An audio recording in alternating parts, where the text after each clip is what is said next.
What would it take to convince Congress to pass significant trade reform? Cut off the big checks. GE doesn't want trade reform. They like the system like it is. Goldman Sachs doesn't want trade reform. You see, they took a couple of $1 billion from Libya and invested it. Well, didn't they? Lost every penny of it. They like the system just like it is. You figure it out. The guys with the money don't want change.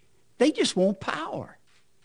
They're making a fortune the way the country is right now, with families in South Carolina, New Hampshire, Iowa, Louisiana, Nebraska, Indiana, and Ohio without work.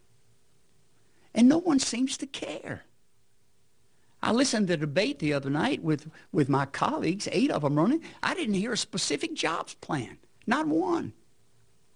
I would do away with the deduction in the tax code. I think it's Section 162, which allows one to make a call center, as an example, overseas, and they deduct the expense of that from their American taxes.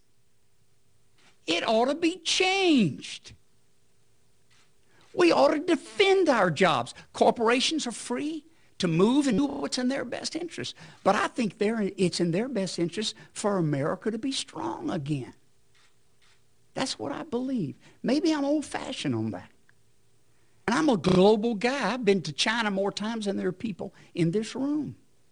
I've seen the child labor. I've seen cities before I got there. The smoke was so heavy.